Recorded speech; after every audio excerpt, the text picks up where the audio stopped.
तर आज आपण आधीच्या 2 प्रश्नोत्तरिका बघितलेल्याच होत्या. आज आपण 2023 ची सीव्ही रामन परीक्षेची बालवैज्ञानिक 2023 ची प्रश्नोत्तरिका पाहणार आहोत. मी तुम्हाला पुन्हा एकदा सांगतो की याच प्रश्नपत्रिकांचा उपयोग, या प्रश्नांचा उत्तर प्रश्नपत्रिकांचा उपयोग तुम्हाला टीईटी आणि इतर सगळ्या परीक्षांसाठी होईल. कारण तलाठी, टीईटी यासारख्या एमपीएससी सारख्या परीक्षांनाही अगदी बेसिक प्रश्न विचारले जातात. त्याचा फायदा तुम्हाला याच्यामध्ये नक्कीच होईल. ठीक आहे, तुम्ही या प्रश्नोत्तरिका सगळ्या फॉलो करा. चला, पहिल्या प्रश्नापासून आपण सुरुवात करू. पहिल्या प्रश्नामध्ये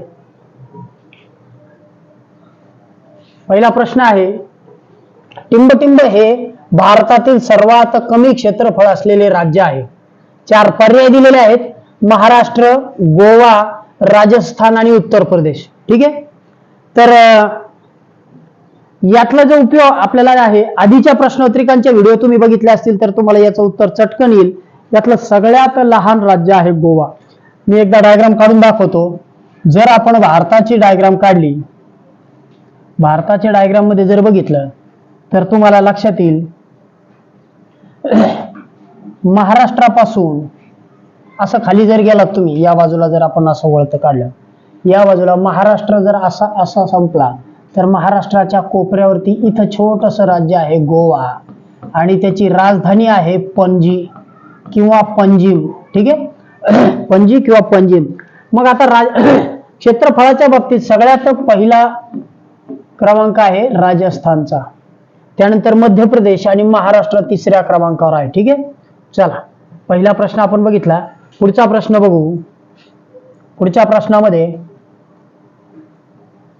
महाराष्ट्रातील सातारा जिल्ह्यात टिंबटिंब नदीवर ब्रिटिश काळातील धरणामुळे मायनी तलाव तयार झालाय. तुम्हाला आश्चर्य वाटेल, हा प्रश्न आधीच्या परीक्षांमध्ये सुद्धा आलेला होता. महाराष्ट्रामध्ये ब्रिटिशांनी सातारा जिल्ह्यात जे धरण बांधलं, त्या काळातल्या धरणामुळे मागे त्याचा एक तलाव तयार झाला आणि ती नदी किंवा तो जो भाग आहे तो कोणता तलाव, तर त्या तलावाचं नाव होतं चांद तलाव. ओके, चांद तलाव. ठीक आहे, आणि हेही सांगतो की या तलावाचं वैशिष्ट्य असं आहे की सायबेरिया, म्हणजे जर आपण पृथ्वीचा असा गोल बघितला, पृथ्वीचा असा गोल जर बघितला, वरती उत्तर ध्रुवाच्या जवळ हा जो प्रदेश आहे रशियाच्या वरती, याला सायबेरिया म्हणतात. सायबेरिया, या सायबेरियातून आपण जिथं इथं समजा विषुववृत्त आहे, इथं जर भारत आहे विषुववृत्ताच्या वरच्या भागामध्ये, तर आपल्या भारतामध्ये सायबेरियातून पक्षी स्थलांतरित होऊन येतात. तेही महाराष्ट्रामध्ये येतात. इथे महाराष्ट्रामध्ये या तलावावरती ते येणारे पक्षी आहेत, त्याच्यावर आधी प्रश्न विचारला गेलेला आहे. फ्लेमिंगो पक्षी येतात त्याच्यामध्ये. त्याचं आपण मराठीतून नाव बघू. या चांद तलावावर रोहित पक्षी हे नाव आहे. त्याचं नाव काय, कोणते पक्षी येतात? रोहित पक्षी, फ्लेमिंगो किंवा रोहित पक्षी येतात. ठीक आहे, चला पुढचा प्रश्न आपण बघू. तिसरा प्रश्न, टिंबटिंब हे गाव मोरासाठी प्रसिद्ध आहे. नगर जिल्ह्यातला आहे. प्रश्न सोपा आहे, उत्तरही त्याचं लगेच लक्षात येईल. तर आता दुसरी कोणती गाव आहे ती मी तुम्हाला सांगतो. राळेगण सिद्धी हे जे गाव आहे हे जलसंधारणाच्या कामासाठी प्रसिद्ध आहे.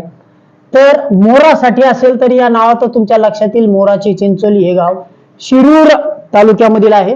नगर पुणे जिल्ह्यातील. ठीक आहे, पुणे जिल्ह्यातील शिरूर तालुक्यामध्ये आहे. त्यानंतर पुढचा प्रश्न आपण पाहणार आहोत. मध्य प्रदेशात आढळणाऱ्या देवराया, मध्य प्रदेशात आढळणाऱ्या देवराया टिंबटिंब म्हणून ओळखल्या जातात. देवराई असेल तर देवराई म्हणजेच याच्यामध्ये जी झाडं आहेत, मी आधीच्या प्रश्नपत्रिकेतही सांगितलं होतं की देवाच्या मंदिराचं व्यवस्थापन चालण्यासाठी काही जागा पूर्वीचे राजे त्या मंदिराला दान करत असत आणि मग तिथं काही झाडं लावली जात. त्या झाडं आणि त्या भागाला देवराई म्हटलं जायचं आणि त्याचा उपयोग त्या झाडांचा देवस्थानचा खर्च चालवण्यासाठी केला जायचा. पण या कारणामुळे या देवरायांना शरणवणे म्हणायचे. इथं शरण मिळायची प्राण्यांना, पक्ष्यांना, झाडांना, आणि याच्यामुळे वनांचं जतन होत होतं. काय होत होतं? वनांचे जतन व्हायचे, जतन व्हायचे. इथं सगळ्यांना प्राण्यांना अभय मिळायचं. प्राणी असतील, झाडे असतील, शरण मिळायची, म्हणून यांना शरणवणे म्हणतात. ठीक आहे, चला हा प्रश्न आपण बघितला. पुढचा बघू. मुंबई हे कापड गिरण्यांसाठी जगप्रसिद्ध ठिकाण होते. आधीच्या प्रश्नोत्तरी 2018 मध्ये हा प्रश्न आला होता. या बेटावरती दमट हवामानामुळे लांब धाग्याचे कापड तयार करणे सुलभ होते. हे उत्तर बरोबर आहे. मुंबई हे कापड उद्योगाचे मोठे केंद्र बनले. ही बरोबर आहे. कापड उद्योगामुळे विविध प्रदेशातून लोक या ठिकाणी आले. त्यानंतर मुंबई हे भारतातील आर्थिक घडामोडीचे केंद्र बनले. तर याचं जे मुख्य कारण आहे बघा, मुंबई हे कापड गिरण्यासाठी जगप्रसिद्ध ठिकाण होतं. कारण या सगळ्यांची ही जी दोन्ही तिन्ही कारणं आहेत ही या कारणात मुख्यत्वे एकवटलेली आहेत. मुंबई हे भारतातील आर्थिक घडामोडीचे केंद्र बनले. ठीक आहे. आणि याचमुळे हे सगळे जे गोष्टी होत्या या फायद्याच्या होत्या आणि त्यामुळे इथं मुंबईचा जास्त प्रसिद्धी मिळाली मुंबईला. ठीक आहे. चला पुढचा जो मुद्दा आहे तो आपण बघू. याच्यामध्ये 6वा प्रश्न आहे, पाणी जमिनीत जिरण्यासाठी खालीलपैकी कोणते प्रयत्न करणं गरजेचं आहे? बघा, पाणी जमिनीत जिरण्यासाठी कोणते प्रयत्न करणं गरजेचे आहे? तर याच्यामध्ये तुम्ही प्रश्न वाचा. तुम्हाला जर वाचायला अडचण येत असेल झूम करूनही बघू शकता. तर यामध्ये धरणांची व तलावांची निर्मिती करणं हा जलसंधारणावर आधारित प्रश्न आहे. 5वीच्या पुस्तकामध्ये याच्यावरती माहिती दिलेली आहे. यात धरणांची तलावांची निर्मिती करणं योग्य आहे. आडवे चर खणणं योग्य आहे. आता हे बघा मी समजून सांगतो आडवे चर म्हणजे काय. शेतकरी मुलांच्या लगेच लक्षात येईल. डोंगर उतारावरती अशा नाल्या खोदल्या जातात. या नाल्यांना चर किंवा ताली असं म्हटलं जातं. ताली, चर किंवा ताली. मग याच्यात वरतून वाहून जाणारं पाणी काय होतं, आधी इथं थांबेल, मग यातलं ओव्हरफ्लो झालेलं पाणी इथं थांबेल, मग यातलं ओव्हरफ्लो झालेलं पाणी इथं थांबेल. म्हणजे या आडव्या चाली तारांमध्ये लहान लहान, आता हे झालं त्याच्यानंतर खाली आलं तर 2 डोंगर असतील तर त्याच्या खाली छोटासा इथं आडवा पाणी बंधारा घालायचा, बांध घालायचा आणि इथं पाणी थांबवायचं. ठीक आहे. मग हा तिसरा उपाय. उतारावर लहान बंधारे बांधणे, गावातील ओढे नाले यावर बांध घालून पाणी अडवणे, हा सुद्धा मुद्दा आहे. मग आता जर हे 4ही मुद्दे असतील तर बघा आपल्याकडे पर्यायामध्ये काय आहे. असा पर्याय आहे का 4ही मुद्दे बरोबर आहेत? यस, या 4ही पर्यायांमध्ये त्याचं उत्तर ठीक आहे. सगळेच मुद्दे बरोबर. ओके, पुढचा प्रश्न बघू. 7वा प्रश्न आहे, दिलेले चित्र वस्त्र निर्मितीसाठी कोणती प्रक्रिया दर्शवते? बघा हे चित्र कशाचं आहे. चित्रावरच तुमच्या लक्षात येईल की याच्यामध्ये कुठलं चित्र दर्शवतं. हा हातमाग आहे, हे आहे. विणणे आहे, नाही. मग सूत कातणे, तो सूत कात यापैकी नाही, हा पर्याय नाही. हातमाग आहे हे बरोबर आहे, पण यातली क्रिया वस्त्र निर्मितीची कोणती प्रक्रिया दर्शवते? हातमाग ही प्रक्रिया नाही. या 2 प्रक्रिया आहेत, पण विणत नाही. विणायला वेगळी गोष्ट आहे, सूत कातणे. ठीक आहे. म्हणजे महात्मा गांधींनी ज्यावेळी त्यांचं आंदोलन चाललेलं होतं स्वातंत्र्याचं, त्यावेळी ग्राम स्वराज्याच्या संकल्पनेत हे सांगितलं होतं की कापसाचा उद्योग, कापसापासून आपण सूत निर्मिती करू शकतो, ते त्यांनी दाखवलं होतं. ठीक आहे. पुढचा मुद्दा बघू. 8वा प्रश्न,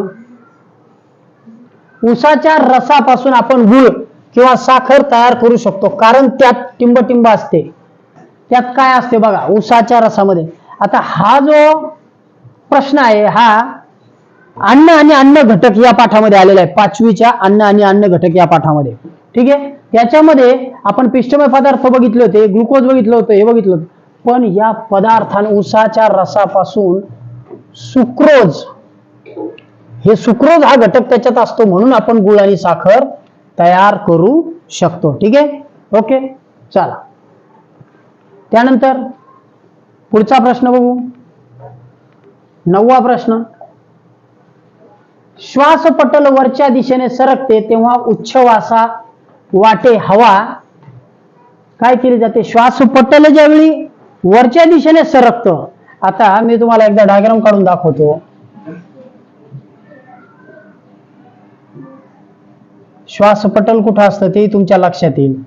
हा जो बरगड्यांचा हा जर पोटाचा भाग असेल आपल्या, ठीक आहे, हा जर पोटाचा भाग असेल तर इथं फुफ्फुसांमध्ये आपण हवा घेतो. फुफ्फुसांमध्ये जी हवा जाते याच्यामध्ये जर हे श्वासपटल आहे, श्वासपटल म्हणजे पडदा, श्वासपटल ही 2 फुफ्फुसे झाली, हे श्वासपटल आहे, डायफ्राम याला इंग्लिश मधून म्हणतात. हा पडदा जर वर सरकला तर हे फुफ्फुस आकुंचन पावतील, मग यातली हवा एक्झॉस्ट होईल, बाहेर जाईल. आणि पडदा जर खाली सरकला तर फुफ्फुस मोठी होतील, असा खाली सरकला आणि हवा आत येईल. ठीक आहे. मग आता याच्यात काय विचारले बघा, श्वासपटल वरच्या दिशेने सरकते तेव्हा उच्छवासाद्वारे, इथंच त्याचं उत्तर आहे. उच्छवास म्हणजे बाहेर, बाहेर टाकणे. ठीक आहे.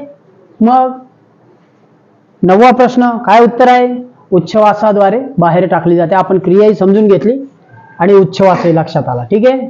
चला, मग याच्यात जी हवा बाहेर टाकली जाते ती कोणता घटक असतो, कोणता वायू असतो, CO2 बाहेर टाकला जातो, बाहेर. ठीक आहे. आणि O2 म्हणजे ऑक्सिजन, ऑक्सिजन हा आत घेतला जातो, हा आत घेतला जातो, CO2 बाहेर जातो. बरोबर. चला पुढचा मुद्दा बघू. 10वा, तोंडातील प्रत्येक दाताला टिंबटिंब नावाच्या पदार्थाचे आवरण असते. यातलं उत्तर मी सांगतोय.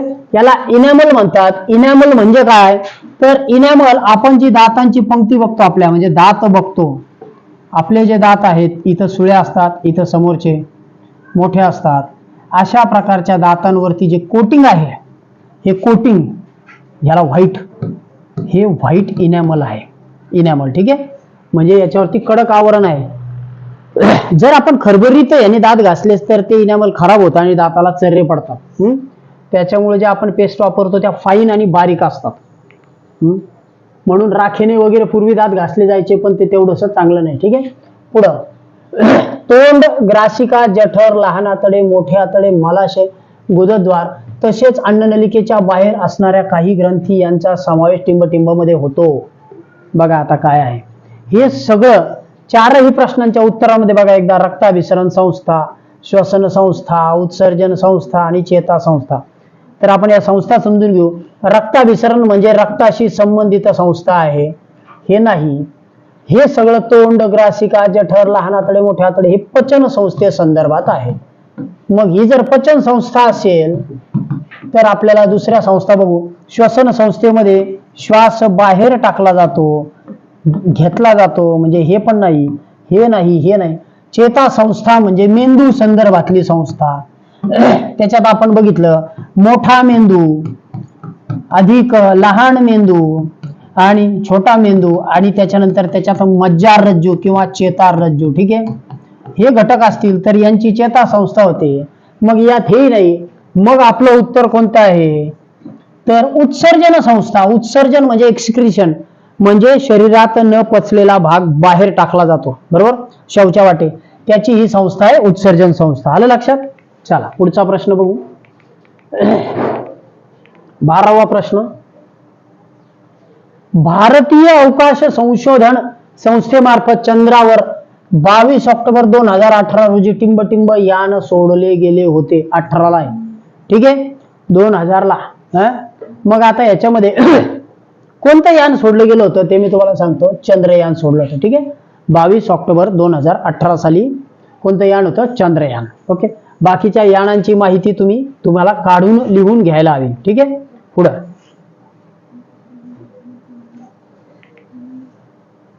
13वा प्रश्न आपण पाहत आहोत. 13व्या प्रश्नामध्ये, अवकाशातून भारताकडे पाहताना टिंबटिंब यांनी सारे जहां से अच्छा हिंदुस्तान हमारा हा संकल्प, हा संदेश पाठवला होता. तर याच्यामध्ये हाही प्रश्न वेगवेगळ्या अँगलने परत परत विचारला जातो. तुम्ही हे लक्षात ठेवायला हवं की याच्यात भारतीय नागरिक राकेश शर्मा हे रशियाच्या मदतीने अवकाशयानात वर गेले होते.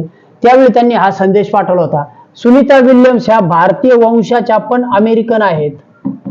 अमेरिकन, त्या नासात काम करतात. कल्पना चावला सुद्धा भारतीय वंशाच्या पण अमेरिकन आहेत, त्याही नासात काम करतात. यांचा दुर्घटनेत मृत्यू झालेला आहे यान परत येत असताना नासाचं. कल्पना विल्यम्स मात्र याच्यामध्ये हयात आहेत. अशा पद्धतीने हे जे स्टेटमेंट होतं हे राकेश शर्मा यांनी केलेलं आहे. ठीक आहे. पुढचा प्रश्न, कृत्रिम उपग्रहाचा वापर टिंबटिंब यासाठी होतो. कशासाठी होतो? कृत्रिम उपग्रह म्हणजे काय, तर ते माणसाने बनवलेले उपग्रह आहेत ज्यांचा वापर कशासाठी केला जातो. बघा आता, हवामानाचा अंदाज वर्तवण्यासाठी हो, नकाशे तयार करण्यासाठी हो, पृथ्वीवरील खाणी व पाणी, खनिज संपत्ती यांचा वापर पाहण्यासाठी, मग असं असेल तर आपल्याकडे वरील सर्व पर्याय आहेत का? आता ठीक आहे, आता मी तुम्हाला याचे हे सांगतो बघा. ज्यावेळी आपल्याला नकाशे तयार करायचे असतात तेव्हा जिओ स्टेशनरी म्हणजे जिओग्राफिकल भौगोलिक कारणासाठी संदर्भात असणाऱ्या उपग्रहांचा उपयोग होतो. त्यानंतर पृथ्वीवरील खनिज आणि पाणी संपत्तीचा शोध घेण्यासाठी त्यांचाच उपयोग होतो. त्याच्यानंतर हवामानाचा अंदाज करण्यासाठी वेदरच्या अनुषंगाने हवामानासाठी जे उपग्रह पाठवले जातात त्यांचा उपयोग होतो. आता उपग्रह म्हणजे काय, तुम्ही वेगवेगळ्या रचना जर पाहिल्या असतील तर तुमच्या लक्षात येईल. अशा प्रकारे बाजूला सोलर पॅनल लावलेले अवकाशामध्ये इमेजेस आपल्याला दिसतात. आपल्याला उघड्या डोळ्याने दिसत नाही, त्याच्यावर सोलर प्लेट्स असतात. आपण ते उपग्रह पाठवतो. तुम्ही याचा इंटरनेटवर सर्च केलं तरी तुमच्या लक्षात येईल. ह्या उपग्रहांमार्फत ज्या लहरी खाली पाठवल्या जातात, याच्यामध्ये पाण्याचे साठे शोधले जातात. हवामानामध्ये पृथ्वीवरती जे ढग आले त्याचा अंदाज घेतला जातो. आणि जिओ सॅटेलाइट जिओग्राफिकल त्याच्यासाठी सुद्धा सॅटेलाइट जे नकाशा करायला उपयोगाला येतात. ठीक आहे, पुढचं 15वा प्रश्न आपण पाहत आहोत. 15व्या प्रश्नामध्ये अमावस्येपासून पौर्णिमेच्या स्थितीस येण्यास चंद्राला 14 किंवा 15 दिवस लागतात. या पंधरवाड्याला अमावस्येपासून पौर्णिमेपर्यंत आधीच्या प्रश्नपत्रिकेत सुद्धा मी तुम्हाला समजावून सांगितलं होतं. अमावस्या पासून पौर्णिमा, ठीक आहे, पौर्णिमा अमावस्येपासून पौर्णिमेपर्यंत यायला जो कालावधी लागतो तो 14 ते 15 दिवसांचा असतो. या कालावधीला शुक्ल पक्ष म्हणतात. शुक्ल म्हणजे सुरुवात. इयत्ता 5वीच्या पुस्तकामध्ये पान नंबर 9 वरती तुम्हाला याचा उल्लेख सापडेल. पाठाचा जो क्रमांक आहे तो आहे 2 नंबरचा पाठ आहे याच्यामध्ये. आणि दुसरा मग पौर्णिमेपासून अमावस्येपर्यंत. आता बघा, अमावस्येला अंधार असतो पूर्ण, म्हणजे चंद्र दिसत नाही, हा पूर्ण गडद अंधार आहे. आणि इथून मग थोडा दिसतो, मग थोडा दिसतो, मग इथं फुल मून दिसतो, शुक्ल पक्ष. आता इथं फुल मून आहे, पूर्ण दिसतो, आणि तो इकडं कमी कमी होत जातो, आणि इथं गडद अंधार होतो अमावस्या. मग हा जो गडद अंधार आहे अमावस्या, तर याला कृष्ण पक्ष म्हणतात. कृष्ण पक्ष. आणि पुढचं सांगतो, हे 14 दिवस किंवा 15 दिवस आणि अधिकचे 15 दिवस म्हणजे शुक्ल पक्ष आणि कृष्ण पक्ष एकत्र मिळून जो तयार होतो त्याला एक चांद्रमास म्हणतात. काय म्हणतात? एक चांद्रमास. ठीक आहे, येतं लक्षात? या दोघांचा मिळून एक चांद्रमास होतो. चला, त्याच्यामध्ये आपलं जे उत्तर आहे अमावस्येपासून पौर्णिमेपर्यंतच्या स्थितीला शुक्ल पक्ष, शुक्ल पक्ष म्हणतात त्याला. पुढचं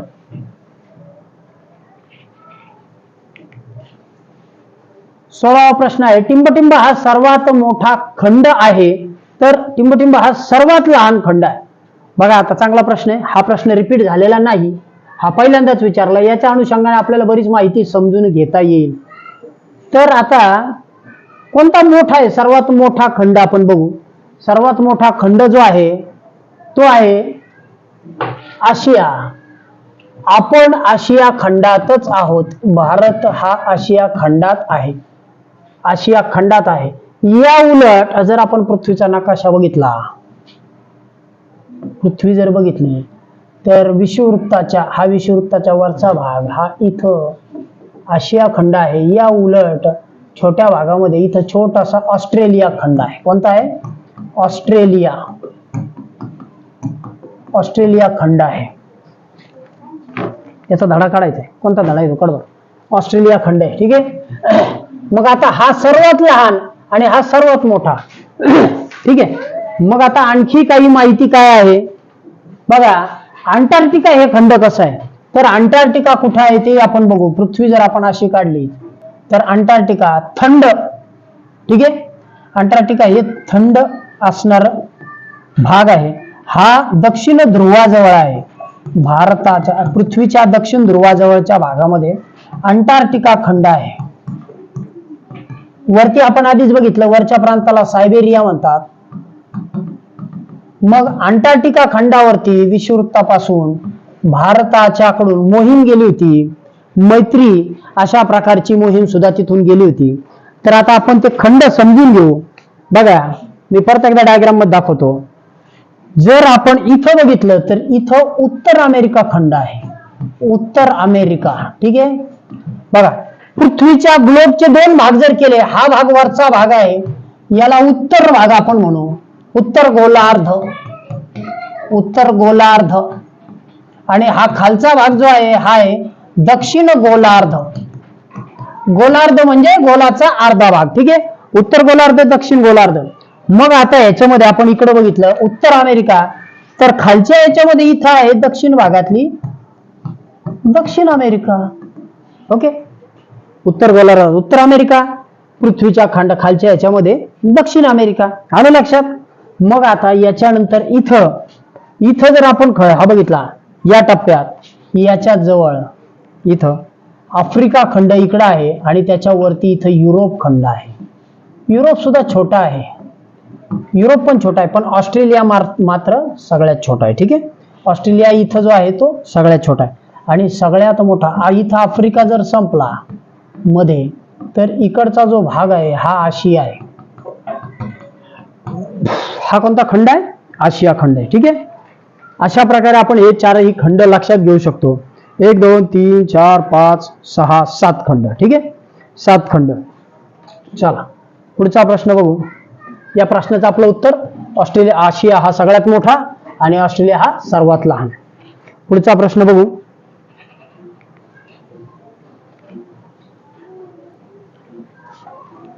पृथ्वीचा पृष्ठभाग व्यापणारे पाणी, भूजल आणि वातावरणातील बाष्प या पाण्याच्या साठ्याला एकत्रितपणे काय म्हणतात? बघा आता या पाण्याच्या साठ्याला त्याने काय विचारलं? पाणी, भूजल आणि वातावरणातील बाष्प या सगळ्यांना काय म्हणतात? प्रश्न सोपा आहे. जर तुम्ही उत्तर लक्षात घेतलं असेल तर तुमच्या लक्षात येईल. पाणी म्हणजे जल, वातावरणातलं बाष्प म्हणजे जल, याचं उत्तर जलावरण आहे. ठीक आहे. चला पुढचं बघू. 18वा प्रश्न आहे. जादूटोणा करून लोकांना फसवण्यावर बंदी घालणारा कायदा सर्वात प्रथम महाराष्ट्रातच आला. ठीक आहे. हे याचं उत्तर आहे. पुढचा प्रश्न. टिंबटिंब हा दिवस संयुक्त राष्ट्रातर्फे आंतरराष्ट्रीय शांतता दिन म्हणून साजरा केला जातो. आंतरराष्ट्रीय शांतता दिन तर हा 21 सप्टेंबर आहे. ठीक आहे. 21 सप्टेंबर. ओके. पुढचं 5 सप्टेंबर कोणता आहे? शिक्षक दिन आहे. 5 सप्टेंबर शिक्षक दिन आहे. पुढचं. आपल्या राज्यात 2007 पासून टिंबटिंब तंटामुक्ती गाव योजना राबवण्यात आली, त्यामुळे गावातील तंटे गावातच सोडविले जातात. आता याच्यात तंटामुक्ती योजना, संत तुकडोजी महाराज स्वच्छतेबाबत, गाडगे महाराज स्वच्छतेबाबत. मग प्रश्न जर असेल तर काय? तंटा, वाद अहिंसात्मक मार्गाने मिटवायचा, महात्मा गांधी तंटामुक्ती योजना. ओके. पुढचा प्रश्न बघू. 21वा प्रश्न. टिंबटिंब या पद्धतीचा वापर नकाशामध्ये जमिनीचा उंच सखलपणा दाखविण्यासाठी करतात. बघा आता याच्यामध्ये काय? जमिनीचा उंच सखलपणा भूगोलाच्या प्रश्नामध्ये याचं उत्तर आता आपण ह्या समजून पण घेऊ. रंग उठाव पद्धती, लेअर टिंटिंग मेथड. नकाशा जर तुम्ही बघितला आपल्याकडे परिसर अभ्यासामध्ये जे आहेत, हे रंग जमिनीच्या वेगवेगळ्या पद्धती दाखवण्यासाठी. जल असेल तर निळा रंग वापरतात, वने असतील तर हिरवा रंग वापरतात. त्याच्यानंतर जर याच भागामध्ये पर्वताच्या भाग दाखवायचे असतील तर उठाव म्हणजे डोंगराळ भाग दाखवायला वरचा भाग वापरला जातो. पण जर जमिनीचा उंच सखलपणा दाखवायचा असेल तर मात्र समोच्च रेषा, काउंटर लाईन मेथड वापरली जाते. ओके. पुढचा प्रश्न आहे. भारतामध्ये चहाचे उत्पादन प्रामुख्याने टिंबटिंब राज्यात होते. आता इथं पर्याय बघा, पर्याय आहेत. मध्य प्रदेशामध्ये होत नाही. मी आसाम 1 मिनिट बाजूला ठेवतो, होत नाही. ओडिसा समुद्र किनाऱ्याच्या भागात हे होत नाही. उत्तराखंडामध्ये सुद्धा होत नाही. मग कुठे होतं? आसाममध्ये होतं. मग आसाममध्ये का होतं तर ते पण सांगतो. आसामचा जर भाग आहे तो वेगवेगळ्या टेकड्यांचा आहे, गारो, खैसी, जैतिया अशा वेगवेगळ्या टेकड्या आहेत. मग ह्या ज्या टेकड्या आहेत ना, ह्या टेकड्यांवरती ताली लावल्या जातात. अशा उतारावरती चहाच्या मळ्यांची शेती केली जाते. तुम्ही चहाची जाहिरात टीव्हीवर बघत असाल त्यावेळी तुमच्या लक्षात येईल, किंवा पुन्हा बघायची असेल तर परत बघा. त्याच्या टेकड्या आहेत अशा हिरव्या टेकड्या दाखवतात आणि त्याच्यावरती ते लोक मधून जातात, त्या बाया किंवा ते माणसं मागाशी त्यांचे ते चहाचे जे शेंडे असतात ते तोडतात. ठीक आहे. आसामच्या भागामध्ये चहा विकला जातो. ही सविस्तर माहिती का सांगतोय, नंतरच्या प्रश्नामध्ये तुम्हाला अडचण येणार नाही. गटातील वेगळा शब्द ओळखा. सौर ऊर्जा, पवन ऊर्जा, कोळसा आणि नवीनीकरण क्षमता. सोपा प्रश्न आहे. हे जे आहे सौर ऊर्जा अपारंपरिक ऊर्जा आहे, पवन ऊर्जा अपारंपरिक आहे, नवीनीकरण म्हणजे रिन्युएबल एनर्जी ही सुद्धा नवीन आहे. मग ही जी पारंपरिक आहे हा वेगळा आहे. ओके. पुढचा प्रश्न जो आहे तो, खालीलपैकी चुकीचे विधान ओळखा. चुकीचे विधान कोणते बघा. याच्यामध्ये मुंबई हे शहर 10 बेटांवर वसलेले आहे. तर आता याच्यामध्ये आपल्याला मुंबई हे शहर 10 बेटांवर वसलेले आहे. ठीक आहे. याला आपण 5 मिनिटं बाजूला ठेवू. याच वाक्याला, या बेटाच्या दरम्यान असलेल्या जलभागावर मातीचे भराव टाकून जमीन तयार केलेली, हे बरोबर आहे. त्यावर रस्ते व उद्योग विकसित झाले, बरोबर आहे. हा प्रदेश सकल किंवा सखल, याला सकल म्हणण्यापेक्षा सखल म्हणायला पाहिजे होतं. सखल म्हणजे खोलगट. सकल भागात असल्याने आज अतिवृष्टीमुळे या भागात पाणी साठते, हे बरोबर आहे. पण मुंबई हे शहर 10 बेटांवर नसून 7 बेटांवर आहे. किती? आधीच्या प्रश्नपत्रिकेत हा प्रश्न होता. येते लक्षात? 7 बेटांवर आहे. पुढचा प्रश्न आपण बघू. आपल्या देशात धान्य उत्पादनात झालेली प्रचंड वाढ या नावाने ओळखली जाते. ठीक आहे. बघा आता याच्यामध्ये ह्या प्रश्नात आपल्याला चांगली माहिती समजून घेता येईल की याच्यामध्ये कोणती वाढ आहे. तर धान्य उत्पादन असेल तर ती हरित क्रांती आहे. हरित क्रांती म्हणजे ग्रीन रिव्होल्यूशन. ग्रीन रिव्होल्यूशन मध्ये ही शेतकऱ्यांचे शेती तज्ञ डॉक्टर एम एस स्वामीनाथन यांना हरित क्रांतीचे प्रणेते म्हटले जाते. ठीक आहे. यांनी हरित क्रांतीसाठी संशोधन केलं आणि त्यातनं हरित क्रांती झाली. ठीक आहे. चला पुढचं, दुग्ध क्रांती, नंतर नील क्रांती, धवल क्रांती या पण आहेत. दुग्ध क्रांतीचं श्रेय डॉक्टर वर्गीस कुरियन यांना जातं. गुजरातमधील आणंद जिल्ह्यामध्ये त्यांनी जो अमूलचा प्लांट लावला, तुम्ही आता आईस्क्रीम खाता की नाही अमूलचं वगैरे, तर त्याच्या मागे डॉक्टर वर्गीस कुरियन आहे. ठीक आहे. गुजरातमध्ये आनंद नावाच्या जिल्ह्यामध्ये, कोणता जिल्हा आहे? आनंद वाघ. माझं नाव सुद्धा आनंद वाघ आहे. ठीक आहे. ओके. चला पुढे.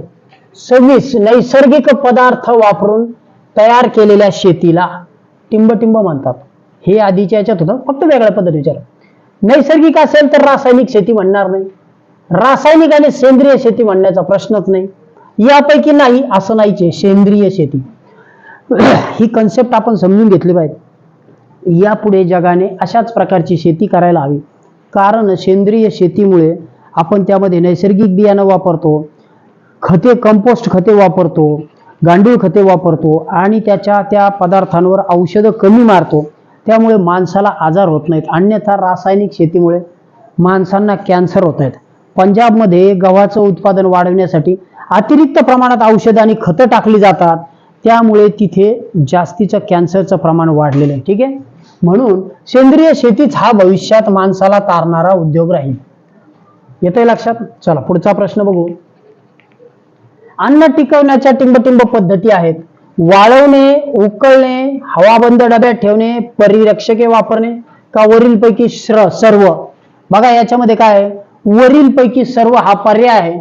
कारण वाळवणे म्हणजे काय, आपण पापड तयार करतो ते वाळवतो, ड्राय. मिरची काय करतो, वाळवतो. उकळवतो, उकळल्याने स्वच्छ करण्याने त्या पदार्थ निर्जंतुक होतात, तशा पद्धतीने टिकतात. हवाबंद डब्यात ठेवतो, हो. अमेरिकेसारख्या थंड प्रदेशामध्ये कॅन्ड फूड खूप चालतं, कारण त्यांच्याकडे कुठलाही पदार्थ हा स्वच्छ केला जातो, उकळला जातो, पाश्चराईज केला जातो आणि डब्यात घालून ठेवला जातो फ्रीजमध्ये. ही सुद्धा पद्धत. आणि परिरक्षके म्हणजे प्रिझर्वेटिव्ह वापरतात. तर आपण प्रिझर्वेटिव्ह मध्ये काल पाहिलं तर मीठ, साखर, यासारखे पदार्थ प्रिझर्वेटिव्ह म्हणून वापरतात. मग आपल्या या प्रश्नाचं उत्तर आहे चौथं. आलं लक्षात? पुढचा प्रश्न वाचू. प्रसार माध्यमांच्या अतिरिक्त वापरामुळे कोणते परिणाम होतात? प्रसार माध्यमांच्या किंवा कोणते परिणाम होतात? ठीक आहे, याच्यात हे सगळेच होतात. डोळ्यांचं पाठीचे आजार होतात, मैदानी खेळाकडे दुर्लक्ष होते, श्रवण दोष होतो. आपल्या या प्रश्नाचं उत्तर आहे वरीलपैकी सर्वच. ओके, पुढचं.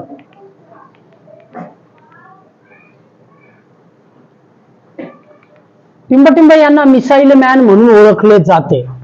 प्रश्न खूप सोपा आहे. ज्यांनी विज्ञानाचा चांगला अभ्यास केला असेल त्यांना हे लक्षात येईल. डॉक्टर सी व्ही रामन त्यात नाही. डॉक्टर सी व्ही रामन यांनी रामन इफेक्ट केला होता. डॉक्टर होमी भाभा हे भारतातील अणुभट्टी आणि अणुविज्ञान याचे प्रणेते होते. फ्लेमिंग सुद्धा पेनिसिलियमची वेगळी लस शोधण्यासाठी होते. डॉक्टर APJ अब्दुल कलाम यांना म्हटलं जातं. आपल्या प्रश्नाचं उत्तर हे. आपण त्यांचं नाव पण बघू. APJ अबुल पाकीर जैनुलाब्दीन अब्दुल कलाम. अब्दुल कलाम, ठीक आहे. अबुल पाकीर जैनुलाब्दीन अब्दुल कलाम हे त्यांचं. त्यांनी अग्निपंख नावाचं त्यांचं पुस्तक प्रसिद्ध आहे. आणि त्यांनी दुसरं जे पुस्तक लिहिलं त्याचंही नाव तुम्ही शोधून घ्या, कारण ते परीक्षेला विचारलं जाईल. तुम्ही त्याचा शोध घ्या स्वतः. नाहीच वाटलं तर व्हिडिओच्या कमेंट्स मध्ये विचारलं तर मी सांगेल. पर्यावरण दिन टिंबटिंब या दिवशी साजरा केला जातो. खूप सोपा आहे पर्यावरण दिन. त्याचं उत्तरही सर्वांना माहित असेल. 5 जून असतं, जून महिन्यामध्ये. त्यांनी कन्फ्यूज करण्यासाठी इथं 2 दिलेले आहेत तारखा. ठीक आहे, चला आता आपण विज्ञानाचे यातले होते ते 30 प्रश्न सोडवले. पुढचे शिष्यवृत्तीशी रिलेटेड प्रश्न आहेत ते तुम्ही स्वतः सोडायचे. आपण फक्त यातले विज्ञानाचे घेतो. चला, ओके.